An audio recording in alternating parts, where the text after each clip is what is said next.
A neat and tidy sprint race win for Max Verstappen in the Red Bull RB20. Yet another win. Absolutely superb. First corner was interesting. Max was on a used set of mediums. Alongside him, Charles Leclerc in the Ferrari on a new set of mediums, and Charles definitely had the grip off the line, even though he's on the dirty side of the grid. They were alongside one another going into the first corner. Max just ahead, but it was not easy, and it was down to who was going to get the braking as late as possible, and Max did it on those scrub mediums. It was a little bit iffy. He ran a little bit wide, but it was lovely to see him mid-corner just let the steering go and ran the car a little bit wider, let it go, let it breathe, and then he was just ahead of Charles, and that's all he needed for the rest of the lap. He could pull away then, and of course he always had that inbuilt top speed advantage as well. So Max drove that race beautifully. It wasn't easy. It's not easy for anybody out there on these medium range compound Pirellis on which they're starting. The medium tyre yesterday in qualifying for the sprint race was, of course, the tyre that Mercedes couldn't get their head around. Although I was a little bit confused by George Russell's comment after sprint qualifying when he said, you know, we were waiting for the soft tyre, we would have been ready to get on the soft. But he was very impressive, as we saw in my first video, when they were running a reasonable fuel load in the Mercedes on that medium tyre. So they did quite a lot of running on the medium tyre. So I'm confused as to why they felt they didn't have the setup or the data or anything they needed to get that medium tyre to work, because they did the bulk of the running on that medium and more laps than most with fuel in the car. Anyway, that was Friday. Today, Mercedes had a dreadful day. We'll get onto that in a minute. Max Verstappen, not to detract from him, led from start to finish. Charles Leclerc pretty near him, but as we saw in the speed traps on Friday, always the Red Bull was going to have a top speed advantage, and that's what won the race in effect for them against Ferrari. Of course, it's not just about top speed per se. It's about how quick you are in a straight line for the grip level you need also in order to be able, A, to look after the tyres, and B, be quick enough on the lap to win the race anyway. So yeah, a really good compromise job by Red Bull there. As predicted, on a circuit where there was only 1 hour to prepare, Red Bull got it absolutely right. Well, as near right as any of the teams could possibly have done. Charles Leclerc, a very good second. He'd be pleased with that after that error on the first or the second flying lap of practice yesterday. Made up for it. Very good performance for him, P2. Sergio Perez finished a very good third for Red Bull, I thought. Very knife-edgy at the first corner. Like Max, he's on a used set of mediums. But unlike Max, he didn't keep it all on the island. He ran a little bit wide. I think just underlines the job, the quality of the job again that Max did into that first corner. And as a result of that, Perez lost P3 to Daniel Ricciardo in the Visa Cash App Special. Wow. Who held third place for a couple of laps. Looked really good. And then Sergio, of course, drew nearer in the RB20 as he would. Big top speed advantage and got him through DRS and a tow. But it was a good pass. He did it from a long way back. He got the braking absolutely right, just sharp and inside and pulled away.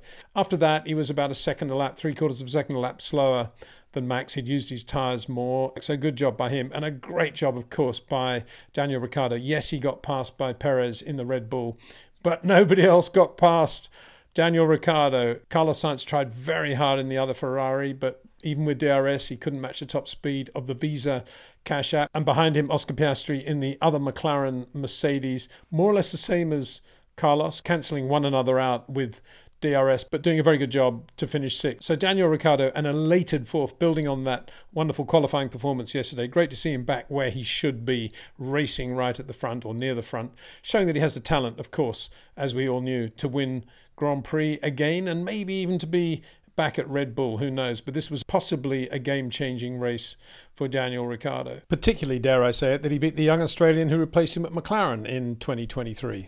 Carlos Sainz fifth. He'll be a little bit disappointed with that, but I think that just highlights that the top speed of the Ferrari here isn't great. And then P6 for Oscar Piastri. So what happened to Lando Norris? Well, of course, he didn't qualify very well yesterday. Where did he qualify? In the middle of the first corner accident, basically. He actually didn't get involved in anything. There was a skirmish between the two Aston Martins, kind of predictable when you got Lance Stroll and Fernando Alonso alongside one another, and then Lewis Hamilton behind them. We'll get onto that in a minute. But there was contact at the first corner between those two Aston Martins, and Lando was on the outside, and it just looked to me as if he just didn't give them enough room. He was very, very close to Stroll on the outside, and there was enough room for him to go a little bit wider and give everybody a wide berth and keep going. I don't know whether he's just not very used to being in first corner skirmishes these days, because he's usually been qualifying near the front, or what, but I was surprised that he didn't leave more room on the outside there. Anyway, he got nerfed, and then he was out of the race at the first corner. Sadly, an inevitable result almost in a sprint race if you are going to qualify in that part of the grid. Now, getting on to the Aston Martin shunt, 50-50, I would say. Fernando Alonso was on the inside. Lance Stroll was on his left, going down to the outside on the racing line. Lance unnecessarily turned in on the assumption there was nobody inside him. And of course, Fernando was there at that point. But having said that, Fernando had gone in a little bit too quick and lost the front, and he'd run wide. So that's why I say it was 50-50 between those two. And then down the inside, Lewis Hamilton charging in the Mercedes. Got the Ferrari drive next year. Might as well just go for it everywhere. Down the inside. Fernando immediately saying, Lewis charging down like a bull down the inside. It looked a little bit of a convenient comment to make. Fernando was starting to move to the left, I guess, to do something to try to make Stroll go around the outside of him before he even knew what Lewis was planning to do. Anyway, Lewis was down the inside. It looked like by the end, Fernando was just making room for Lewis because he was going much too quickly. And sure enough, Lewis did run out of road and brake much too late into that first corner, given that he too was on used medium tyres. He just lost the front going in. So there were 3 cars involved in that, plus Lando Norris, as I say, was out straight away. Lance Stroll didn't continue. Fernando had a puncture. Lewis kept going and had a fraught race is the only way to describe it. He got stuck behind Kevin Magnussen, who they were saying afterwards, great team performance by Kevin to let Nico get away and to hold up Lewis. Well, yeah, okay, fine. But what he was doing was just racing Lewis Hamilton. And he ended up getting, let me just go to count this now, 1, 2, 3, 4 penalties, basically for leaving the track and getting an advantage or doing something along those lines. 3 10-second penalties and a 5-second penalty. Kevin Magnussen take a bow, I think. That's what sprint racing's all about, isn't it? That's what we want to see, is it not? That's like, we can Porsche Super Cup race where nothing ever happens. They just go round and round and round. You think the whole point of a Porsche Super Cup race is to have something a little bit more dramatic than that. Anyway, Kevin Magnussen provided it all, and some very good passing and repassing and late braking, and Lewis Hamilton at some point on the radio, about a third of the way through the race, saying, "I'm so slow on the straight." Duh, as if we didn't know that from yesterday. I actually said yesterday, the Haas 340, the Mercedes 330, 331 or something like that, it's going to be a major problem in the race. And I see afterwards Mercedes saying, with the setup we were running, we knew we were going to be in trouble with top speed.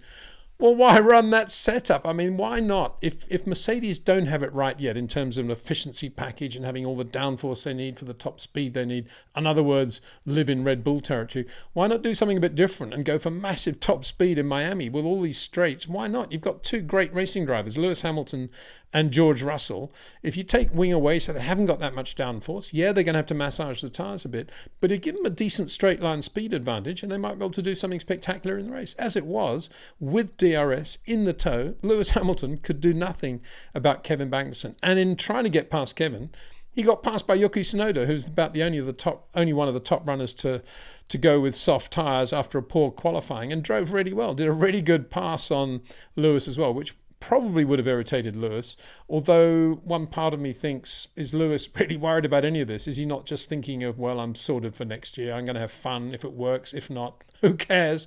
It was a little bit like that, I think, with Lewis today.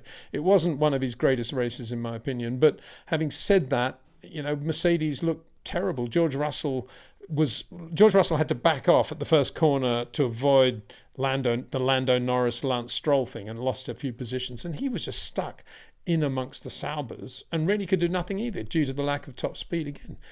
I mean, I just find it extraordinary that Mercedes can be so slow in a straight line, and it stares them in the face even when they're out there on Friday, when there's time to make changes to the downforce. Why? Anyway, it'll be interesting to see what they do going into qualifying for the Grand Prix now, whether they'll try and give themselves some top speed, I say now, in the next couple of hours after this video. And we will be doing a second video about Grand Prix qualifying, so that will be out.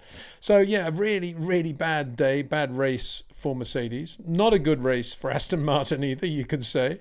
And an average to boring race for McLaren. Oscar Piastri did a pretty good job, but Lando out at the first corner. After all the promise that was being shown, don't forget these 2 guys were 1-2 in Q2 yesterday, SQ2 yesterday, and now they ended up with that rather paltry result. And to cap it all with Lewis, as he was going across the line in whatever it was going to be, 8th place, he then got a penalty for speeding in the pit lane in the outlaps before the race. So he was way out of the results as well. So just looking at them now, Nico Hulkenberg beat Lewis Hamilton on the road. Very, very good, secure and clear P7. Getting better and better all the time, Haas Ferrari. And Nico Hulkenberg now looking forward to his new career at Sauber and then with Audi. Driving beautifully. Didn't see much of him because he was just there on his own doing a great job. So Nico Hulkenberg P7. Yuki Tsunoda drove well on those soft tyres. Went off right at the end. Lewis did pass him right at the end of the race. The softs had gone off, but it was inconsequential because Lewis, as we say, got that penalty. And Pierre Gasly drove well from near the back in the Alpine to get something for Alpine this year, do something good. So he looked all right, P9. And Logan Sargent, big hand for Logan Sargent, in a home Grand Prix, the Miami Grand Prix, the Stars and Stripes, finishes P10 for Williams Mercedes. Very, very good job by Logan. He was in that bunch with George Russell and the Saubers and everybody else and did a good job. He was right there. So didn't make any mistakes from what I could see. Did a good job. And finally, courtesy of the Red Bull Media Hub, here are 3 photos of enormous interest, I think. As last year in Miami, they've come up with 2 incredible comparison shots between Max and Sergio Perez. And here you can see, breaking into a tight left-hander, you can see the difference of positioning on the road between Max, who's already started his early turn-in, and Checo, he's way out on the outside, just getting ready to have a nice wide turn-in, feel the rear of the car, do what he does really well with traction.